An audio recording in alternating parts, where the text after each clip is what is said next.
myself Dr. Kavya Shri, presently working as an assistant professor at Maharani's Arts College for Women, Mysuru. Today we are in the class of political science for first BA. In today's class, let us discuss about the methods in the study of political science, which is prescribed by the Karnataka State Open University first BA course. So let's try to understand a couple of methods in the study of political science. First of all, we can commence with the introductory part. A systematic study of any sciences which actually requires the clear and specific methods.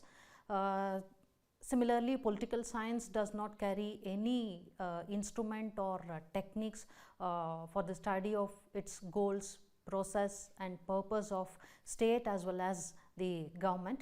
Hence, the conscious adoption of kind of proper methods is paramount as well as important in the study of political science. So various scholars are there, they have contributing for better ways in their own ways for the study of political science to understand as well as analyze in a kind of systematic way to find facts, not simply a matter, it is a notable aspect, we must say.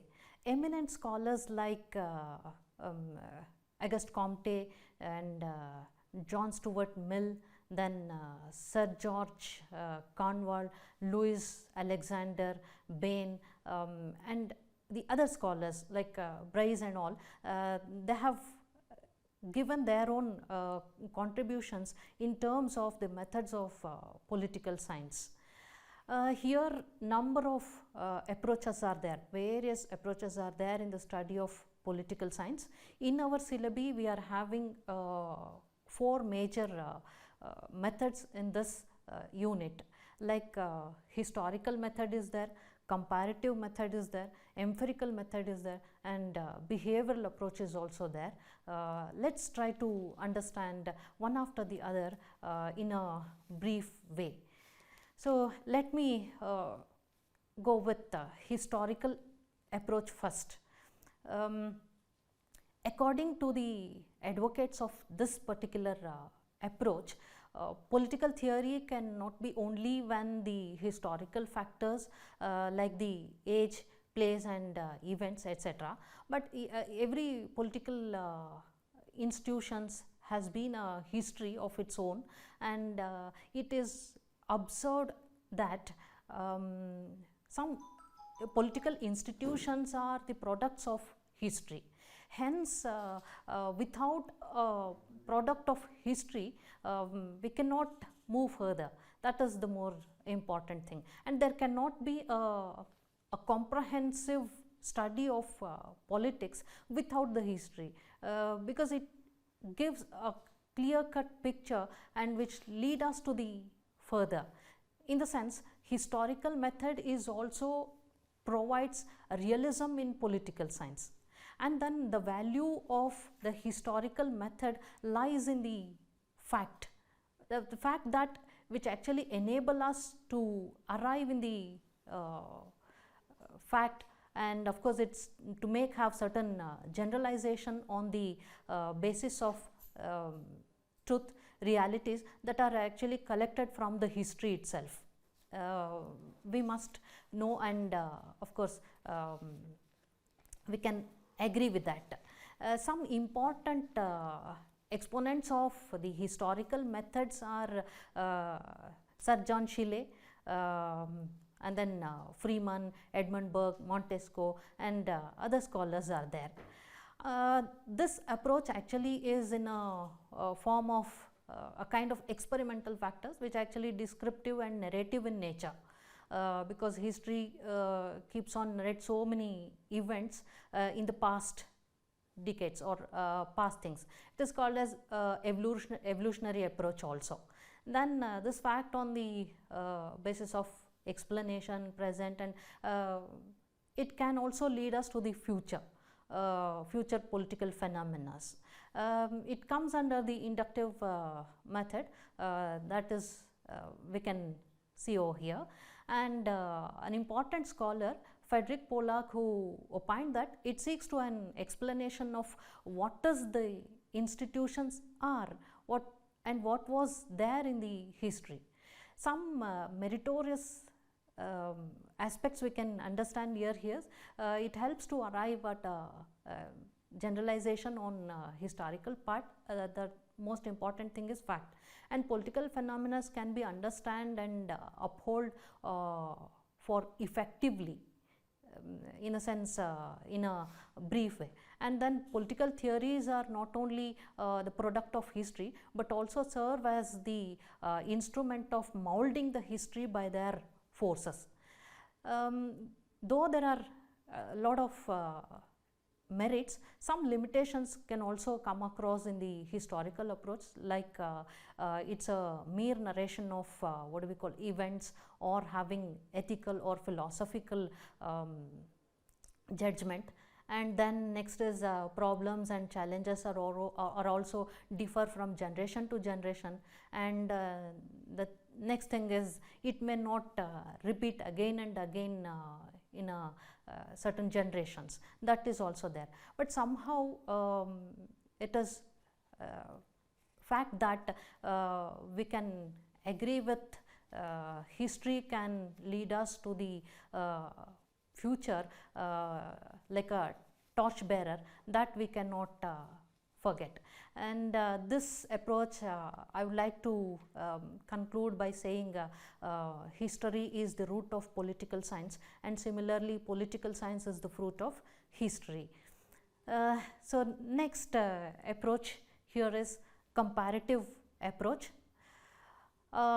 Very unique and different kind of method in the study of political science, because this approach is aimed to comparing the socio-political institutions which are existing in the world in the a particular age, and then arriving at certain generalizations by comparing mechanisms, because it makes studies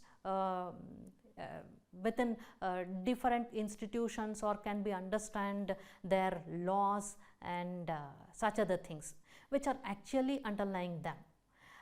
Aristotle, who actually successfully implied this particular method by holding study of political institutions in his time, he made a comparative study of almost 158 constitutions in his own time. So this method is also proposed and used by the other philosophers at the later stage, like Montesquieu, Durkheim, Edmund and Bryce, etc. are there. So this method is actually greatly helpful in analyzing and understanding the political problems. So it must be handled with great care as well as concern with the political institutions. Without a due concern in political institutions, that is also there, by considering of all differences in socio-political as well as economic enrollments, considerations of country. It not only limited to particular segment, it is beyond political stigmas, or in the sense it can go beyond the countries also. That is also we must understand over here. The concern mainly it is to wrong conclusions. It should not take any kind of wrong sense. It also must take care to avoid a kind of superficial resemblance. That is most important thing over here. But somehow, however, it helps very greatly to to understanding similarities as well as differences between what do we call political organizations with different countries. That is more important. With the help of this approach, we can evaluate as well as we can take some right decisions very strongly. That is the most important thing we have to notice over in this particular method. So, comparative method is also one such a huge contribution to the study of political science. It actually changed the a kind of dimension inside the political science, that I must say over here. So, after this, let me concentrate on the next method, that is empirical method. This is an important approach with having normative. This is quite different approach because empiricism is a theory which actually holds that the origin and all knowledge has to be experiment. We cannot accept anything in a simple way or simple manner, because experience can lead us to the experiment, and experiments will going to give us the truth. That is the reason why. And the term also refers to the method of some observation and experiences which used in natural sciences. Here the advocates of empiricism in political science are Francis Bacon, John Locke, and then of course George Berkeley and David Hume, and so on is there. According to them, experience is the only basis of knowledge. A study, all hypotheses and theories are to be what do we call it, as it should be tested by the process of observation. By the observations we can get into touch with the facts, are to be examined objectively. It actually based on the evidences. Evidences can lead us to the discoveries. That is the main essence of this particular approach. It's more scientific and belong to the inductive method. Empirical approach, of course, which also suffered with some limitations like relevance and a kind of overemphasis, and then facts objectivity may not be possible, and then rejection of certain values, ethics, etc., etc. there. But still, though there are few limitations, empirical approach attach with greater potentiality as well as position in political science with facts. With not only facts, even genuinity is there, verifications are there, and proper testings with scientific manner is there. That helps in a greater extent. So naturally it gives an extensive kind of inputs inside the political science, that is remarkable. Moreover, the results in political science are there, it is very much accurate. That is the considerable matter over here. So this approach is also very important in the study of political science. Being a students of political science, we need to go with modern as well as scientific kind of studies in recent days. That is the reason why we must understand as well as analyze these approaches inside the political science. So this is what empirical approach. And then next, behavioral approach is there. This is also one such important method which is also known as modern approach. Actually, behavioralism, it actually gave political science a new kind of focus. Individual, group has a kind of new emphasis. So behavior and this method, it is actually a scientific and as well as empirical way of narrations are there. Here behavioralism is essentially and primarily a methodological approach to the knowledge of that too in the study of political science, with what empirically we have studied, or what empirically happens in the cause of human behavior, that must be understand and analyze inside the political science. It's actually need to contain some political science issues, it can be ultimately become a science. Science means what's capable of the prediction and explanations we must understand over here. And it have a concern itself primarily with phenomenon which can be actually observed in a political science. Those things must be more interdisciplinary, and it should become more and more self-conscious about its methodology. That is the actual essence of behavioralism. If at all, if we wish to get a clear picture in the behavioral approach, in the sense about the behavioral approach, it can be understood with its characteristics. So, behavioralism characterized by some important aspects such as regularization, verification, techniques are there, data are there, quantification is there, then values, pure science and integration. All these things give us a clear picture about behavioralism. But however, this method actually gained a significant momentum in the research in terms individually as well as collective manner. That is what there, which actually brought some revolutionary changes which made us to think scientifically and in a realistic way inside the study of political science. Somehow we brought out a new kind of dimension to the study of political science is notable over here.